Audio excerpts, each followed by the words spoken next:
नमस्कार दोस्तों। एक लड़की थी जिसका नाम था सलमा। बड़ी ही खूबसूरत। उसे खुद भी अपनी खूबसूरती पर बड़ा गुरूर था। हुस्न के चलते उसके कई आशिक थे। एक दिन वह अपने एक आशिक के साथ घर से भाग गई। उसे इस बात का घमंड भी था कि वह किसी को भी अपने इशारों पर नचा सकती है। और वह एक ऐसी जगह पहुंच गई जहां अमीर अपनी बेहयाई का खेल खेल कर वहीं दफन कर देते हैं और चौखट से बाहर निकलते ही साफ सुथरे इज्जतदार बन जाते हैं। सलमा वहां किसी मजबूरी से नहीं पहुंची बल्कि अपनी मर्जी से गई थी। उस जगह सलमा को सबसे अधिक दौलत मिलती क्योंकि सुंदर होने के कारण उसके पास अधिक भीड़ रहती। मालकिन भी उससे बड़ी ही खुश रहती थी। न तो सलमा को दीन की चिंता थी न दुनिया की चिंता थी। वैसे तो वह अपने से छोटों से नफरत करती ही थी, लेकिन भिखारी से तो उसे सख्त नफरत थी। जब भी कोई भिखारी उसके दरवाजे पर आता तो वह उसे झिड़क देती। एक दिन मौसम बड़ा सुहावना था। हल्की हल्की बूंदें हो रही थी। सलमा ने अपने आशिक से कहा, चलो कहीं बाहर चलते हैं। आशिक ने कहा, कहाँ चलना है? तो वह बोली, एक हलवाई की दुकान है जहाँ पर बड़ा ही लजीज हलवा बनता है, बस वहीं चलेंगे और हलवा खाएंगे। वे दोनों हलवाई की दुकान पर आ गए। दुकान पर बड़ी भीड़ लगी थी। दुकान पर पहुँचते ही सलमा ने कहा, जल्दी से हमें गरम हलवा और गरम दूध दे दो। तब हलवाई ने कहा, दूध गरम हो रहा है और हलवा अभी पक रहा है, आप थोड़ा इंतजार कीजिए, सबको मिलेगा। फिर दोनों वहीं पास के एक दरवाजे पर बैठ गए और बातें करने लगे। तभी सलमा को एक आदमी नजर आया जो फटे पुराने कपड़े पहना था। सलमा ने उसे नफरत से नजरें फेर ली। असल में वह एक फकीर था। वह लोगों को अच्छी बातें बताता, कहता, गुनाह से नफरत करो, गुनाह करने वालों से नफरत न करो।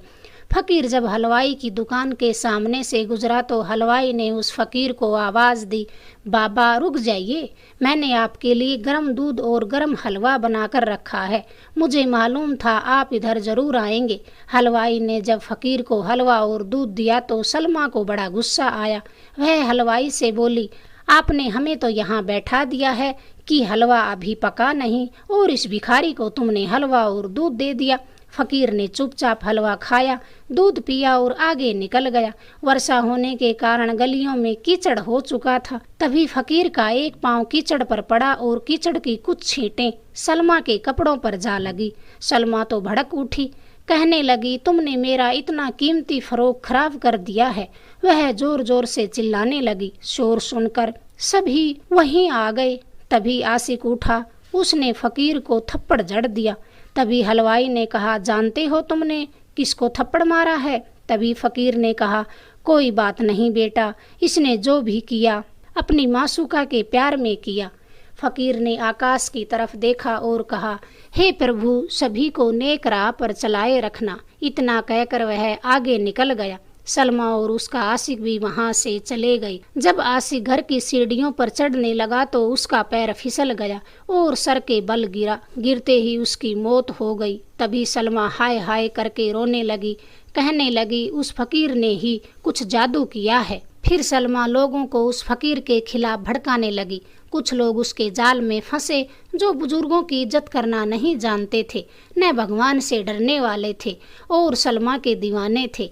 एक ने कहा, वह जादूगर है, उसे यहाँ से भगाना पड़ेगा। तब दूसरे कुछ लोगों ने भी उसकी हाँ में हाँ मिलाई।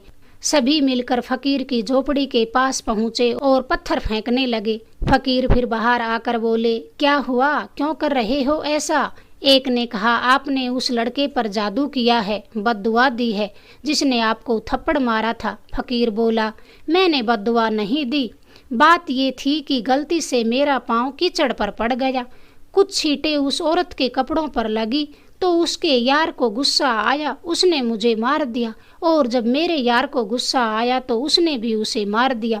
ये सब एक सलमा के चाहने वाले ने सलमा को जाकर बताया तो फकीर की बात उसके मरम पर जाकर लगी। तुरंत वह फकीर की कुटिया में गई और गुस्से से बोली, जिसको तुमने जादू से मारा वह मेरा खास था। तब फकीर ने कहा, बेटी, खास होता या फिर तुम्हारा शोहर होता तो तुम्हें समझाता, अगर समझाता नहीं तो थप्पड़ मारने की गलती न करता। खैर, अगर तुम्हारे खास को इतना गुस्सा आया तो मेरे खास को भी गुस्सा आ गया। अब सलमा शोहर शब्द सुनकर और अधिक विचलित हो गई थी। पता नहीं उस फकीर ने क्या जादू किया कि जब वह कोठे पर पहुंची तो उसे पता चला कि शहर का अमीर सेठ मिर्जा साहब आए हैं। वह अपने कमरे में जाकर बैठी ही थी। मालकिन ने खबर भिजवाई, जल्दी घुंघरू बांध कर आओ और अपने हुस्न के जलवे बिखेरो। सलमा को कुछ सुनाई न दिया। उसके दिमाग में तो फकीर की बातें घर कर गई थी। तभी मिर्जा साहब अंदर ही आ गए और उसने जब सलमा का दूधिया रंग देखा तो देखता ही रह गया और कमरे में रखे एक सोफे पर बैठ गया। फिर बोला, भगवान ने बड़ी फुर्सत से बनाया है आपको, क्या ख्याल है आपके आज? इतना बोलते ही वह भड़क उठी और बोली, आप जा सकते हैं। मिर्जा साहब को भी गुस्सा आया। जेब में हाथ मारा और 1 रुपयों की गड्ढी निकालकर बेड पर फेंक कर कहा, ये लो तुम्हारा मुआवजा, तुम्हारा यही काम है, यही तुम्हारी नौकरी है। तुम्हारी इतनी जरूरत कि एक रंडी होकर मेरे सामने ऐसे बोलो। पैसों का गुरूर उसके लहजे से साफ झलक रहा था। तवायफ हो, तवायफ बनकर रहो। तभी बाहर से आवाज आई, कैसा शोर है सलमा? यह बोलते बोलते मालकिन अंदर आ गई। सारा माजरा समझ गई थी। मिर्जा साहब को कल आने के लिए कहकर बाहर भेज दिया। फिर सलमा से बोली, क्या हो गया है तुम्हें? अच्छी खासी आमदनी हो रही है, हर ख्वाहिशें पूरी हो रही हैं तुम्हारी, क्या चाहिए और तुम्हें? क्यों पत्थर मार रही हो अपने पैरों पर? एक आशिक मर गया लेकिन हजारों आशिक हैं तुम्हारे चाहने वाले, उसका गम तुम्हें ले डूबेगा। सलमा बोली, ये बात नहीं है बेगम। फिर वह फकीर की बात सोचने लगी और चुप हो गई। सारी रात ख्यालों में कटी। रात भर सोचती रही, अगर घर भी जाएगी तो किस मुंह से जाएगी। घर भागने की हरकत से बापू ने आत्महत्या कर ली थी।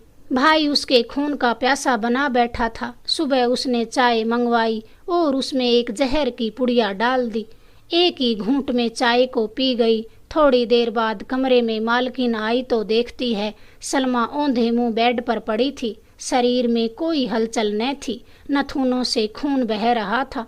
पास एक खत पड़ा था जिसे उठाकर मालकिन पढ़ने लगी तो उसमें लिखा था, साहिबा, मेरे पास जितने भी रुपए हैं उनसे किसी लड़की की शादी करवा देना, और यदि मुझे दोबारा जन्म मिला तो मैं आशिक नहीं शोहर तलाश करूंगी। अगर आपको हमारी कहानी पसंद आई प्लीज़ हमारे चैनल को लाइक करें, शेयर करें, सब्सक्राइब करें। धन्यवाद दोस्तों।